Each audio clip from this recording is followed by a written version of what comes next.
Ce que l'Église vous a dit sur l'enfer est un mensonge réconfortant. La vérité, consignée dans un livre jugé trop terrifiant pour être lu, est infiniment plus précise et infiniment pire. Dans les prochaines minutes, nous allons ouvrir les pages scellées de l'Apocalypse de Pierre, un texte autrefois aussi vénéré que les évangiles de Matthieu ou de Jean. Nous vous révélerons pourquoi sa description de l'au-delà a été délibérément effacée de l'histoire. Ce n'est pas une simple fiction. C'est une vision si détaillée qu'elle jette une lumière nouvelle et inquiétante sur les avertissements cachés de la Kabbale, les débats des sages du Talmud et même sur les paraboles les plus sombres de Jésus. Accrochez-vous, car nous entrons dans la géographie de la damnation. Imaginez un livre qui, pendant plus de 2 siècles, a été lu dans les églises de Rome le jour du Vendredi Saint. Un livre que le grand-père de l'Église, Clément d'Alexandrie, considérait comme une œuvre divine. Inspiré. Ce livre, c'est l'Apocalypse de Pierre. Retrouvé en Éthiopie et en Égypte à la fin du XIXe siècle, ce texte est un compte rendu à la première personne, où l'apôtre Pierre est guidé par le Christ lui-même à travers les royaumes de l'au-delà. Et si sa vision du paradis est brève et lumineuse, sa description de l'enfer est d'une précision chirurgicale, d'une cruauté méthodique qui fait passer l'enfer de Dante pour une simple allégorie. Ce n'est pas la fournaise ardente et abstraite de la Bible canonique. Non, ici, le châtiment est une science. Chaque péché a sa propre torture, une rétribution physique et éternelle qui reflète la transgression terrestre dans un miroir de souffrance. C'est le principe de lex talionis, la loi du talion, poussée à son extrême cosmique, œil pour œil, dent pour l'éternité. Plongeons dans cette obscurité. Pierre décrit un lieu où des pécheurs sont suspendus par la langue. Qui sont-ils? Les blasphémateurs. Ceux qui ont utilisé le don de la parole pour maudire le divin. Sous eux, un feu ardent lèche leur langue, les consumant sans jamais les anéantir. Cette image, d'une brutalité inouïe, n'est pas qu'une simple invention sadique. Elle révèle une théologie profonde de la parole. Dans les traditions mystiques, comme la Kabbale, la parole a un pouvoir créateur. Le monde lui-même a été créé par la parole de Dieu. Le blasphème n'est donc pas une simple insulte. C'est une attaque contre la structure même de la création, un acte de décréation. Le châtiment de Pierre en est la conséquence logique. L'organe de la création verbale devient l'instrument de la torture éternelle. Un peu plus loin, Pierre voit des femmes suspendues par leurs cheveux au-dessus d'un bourbier bouillonnant. Ce sont, nous dit le texte, celles qui se sont parées pour l'adultère. Leurs cheveux, symbole de leur séduction et de leur vanité sur terre, deviennent la corde de leur supplice. Les hommes qui ont péché avec elles sont là aussi, suspendus par les pieds, la tête plongée dans le même marais immonde, criant de désespoir. Ici, la vision de Pierre entre en résonance étrange avec les concepts du Talmud.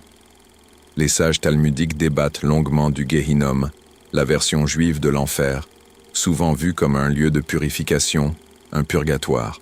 Mais pour certains péchés, notamment les péchés sexuels qui corrompent la lignée et le tissu social, le châtiment est particulièrement sévère. Le Talmud parle de souillure spirituelle. L'Apocalypse de Pierre prend cette idée de souillure et la rend horriblement tangible. La boue, les excréments, le marais bouillonnant, ce n'est pas un feu purificateur, c'est une immersion éternelle dans la corruption physique qui était le reflet de leur corruption morale. C'est la saleté de l'âme rendue visible. Mais la descente continue. Pierre observe les meurtriers, jetés dans une fosse remplie de reptiles venimeux. Chaque créature, serpent, scorpion, ver, est un ange de la colère, un agent du châtiment divin. Ils ne cessent de mordre et de tourmenter leurs victimes. Cette image fait écho à un autre texte apocryphe majeur, le livre d'Hénoch. Hénoch, lui aussi, voyage dans les mondes invisibles et décrit des lieux de punition gardés par des anges terribles. On comprend alors que l'Apocalypse de Pierre ne sort pas de nulle part. Elle s'inscrit dans une tradition de tourisme apocalyptique, où un prophète est choisi pour voir les secrets de l'au-delà et en rapporter un avertissement. Mais là où Hénoch reste souvent majestueux et distant, Pierre nous plonge la tête la première dans le cri et la chair torturée. Il ne décrit pas seulement, il nous fait ressentir. Le texte s'attarde ensuite sur les péchés économiques et sociaux, avec une précision qui devrait nous interpeller aujourd'hui. Ceux qui ont prêté de l'argent avec usure, les prêteurs prédateurs, sont forcés de se tenir jusqu'aux genoux dans un lac de puces et de sang putréfié. Le prophète Ézéchiel, dans la Bible hébraïque, avait déjà condamné l'usure comme une abomination. Mais ici, le châtiment est une métaphore incarnée. Le profit illicite, sale, qu'ils ont tiré de la misère des autres, est devenu leur environnement, leur prison liquide et nauséabonde. Ils sont littéralement noyés dans leur propre corruption. Et que dire de ceux qui ont perverti la justice? Les faux témoins, les juges corrompus, ils sont contraints de ronger leur propre langue, sans cesse, dans une agonie de feu. Une fois de plus, l'organe du péché est l'instrument de la punition. Leur langue, qui a menti et condamné l'innocent, se retourne contre eux dans un acte d'autodestruction éternelle. Ce qui rend l'Apocalypse de Pierre si terrifiante et si différente, c'est ce catalogue systématique. Ce n'est pas un lac de feu généraliste comme dans l'Apocalypse de Jean. C'est un monde complexe, un univers prison avec des quartiers spécialisés pour chaque type de déviance. Il y a une place pour les enfants qui ont désobéi à leurs parents, une place pour les esclaves qui ont défié leur maître, une place pour les riches qui n'ont pas partagé leur fortune. Cette dernière catégorie est particulièrement frappante. Les riches qui ont refusé de faire l'aumône sont dépeints comme vêtus de haillons, tourmentés par des démons et poursuivis par des pierres chauffées à blanc.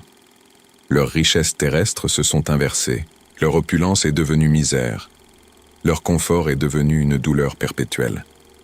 Cela nous rappelle violemment la parabole de Jésus sur l'homme riche et Lazare.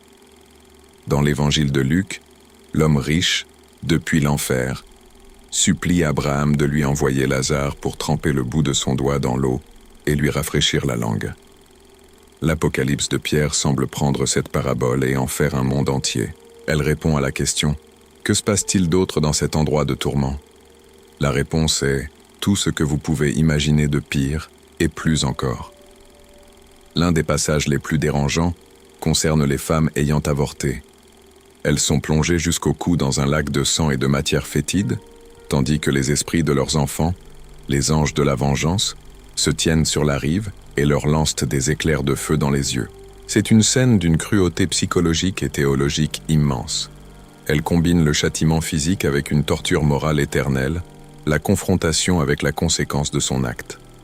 Cette vision a sans doute joué un rôle majeur dans la solidification de la doctrine chrétienne sur l'avortement, non pas par un argumentaire philosophique, mais par une image de pure terreur, une image qui, une fois vue ou entendue, ne pouvait plus être oubliée. Pourquoi ce livre a-t-il disparu ? Pourquoi une œuvre si populaire, si influente, on sait qu'elle a directement inspiré la vision de l'enfer de Dante des siècles plus tard, a-t-elle été écartée ? La réponse est complexe. Au IVe et Ve siècle, l'Église était en train de consolider son pouvoir et de standardiser sa doctrine.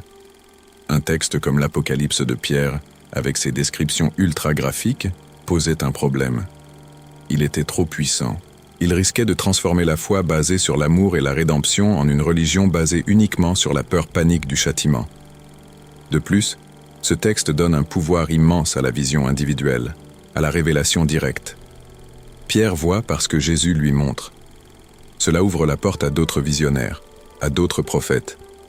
L'Église institutionnelle, en train de bâtir sa hiérarchie, préférait des textes qui pouvaient être interprétés et contrôlés par le clergé. L'enfer de Pierre est trop démocratique, trop viscéral. Il n'a pas besoin d'un prêtre pour être compris. Il a juste besoin d'un estomac solide. On peut aussi y voir un conflit avec une théologie plus subtile qui se développait. Dans le mysticisme juif de la Kabbale, l'idée du mal est complexe. Le Sitra Achra, l'autre côté, est une partie nécessaire de la création, une force qui permet le libre arbitre. La souffrance après la mort est souvent vue comme un processus de tikkun, de réparation de l'âme, une purification pour lui permettre de remonter vers la source divine. L'enfer de Pierre, lui, semble dénué de toute dimension rédemptrice. C'est un point final. C'est une justice punitive, pas réparatrice. Il n'y a pas d'espoir de sortie, seulement différents degrés de souffrance éternelle.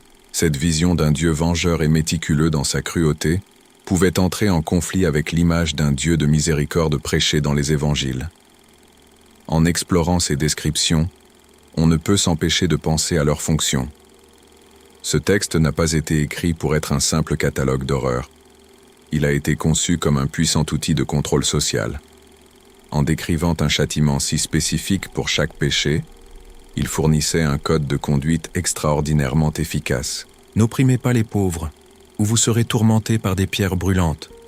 Ne commettez pas l'adultère, ou vous serez suspendu au-dessus d'un marais immonde. Ne blasphémez pas, ou votre langue brûlera pour toujours. Chaque image est un mème théologique, une idée virale conçue pour s'implanter profondément dans la psyché du croyant. Et c'est peut-être là que réside le secret le plus profond de l'Apocalypse de Pierre. Il nous montre que notre conception de l'enfer n'est pas une simple donnée théologique, mais une construction culturelle et psychologique. L'enfer que nous craignons est celui que nous sommes capables d'imaginer. Et au IIe siècle, dans un monde brutal et souvent injuste, les premiers chrétiens ont imaginé un lieu où la justice divine n'était pas seulement aveugle, mais extraordinairement créative dans sa vengeance. Un lieu où chaque larme de l'opprimé serait payée par un océan de souffrance pour l'oppresseur. En lisant ce texte, nous ne faisons pas que découvrir une vision antique de l'enfer. Nous plongeons dans les peurs, les angoisses et les désirs de justice d'un monde disparu. Un monde où le spirituel et le physique étaient si intimement liés que la punition de l'âme ne pouvait être imaginée qu'à travers la destruction du corps. Ce livre est un miroir sombre tendu à l'humanité, nous montrant de quelle cruauté nous pensons que le divin est capable, ce qui, en fin de compte, en dit long sur notre propre nature. En définitive, l'Apocalypse de Pierre n'est pas qu'une simple description de l'enfer. C'est la preuve que la peur est le plus grand architecte de la foi, capable de bâtir des cathédrales de terreur dans l'esprit humain. Ce que vous venez d'entendre n'est qu'un fragment des savoirs cachés qui dorment dans les textes interdits. D'autres apocalypses, d'autres secrets attendent d'être révélés. Si vous êtes prête à poursuivre cette quête au-delà des récits connus, à déchiffrer les mystères que l'histoire a tenté d'effacer, alors rejoignez notre communauté d'explorateurs. Abonnez-vous à Chroniques oubliées, car la recherche de la vérité ne fait que commencer.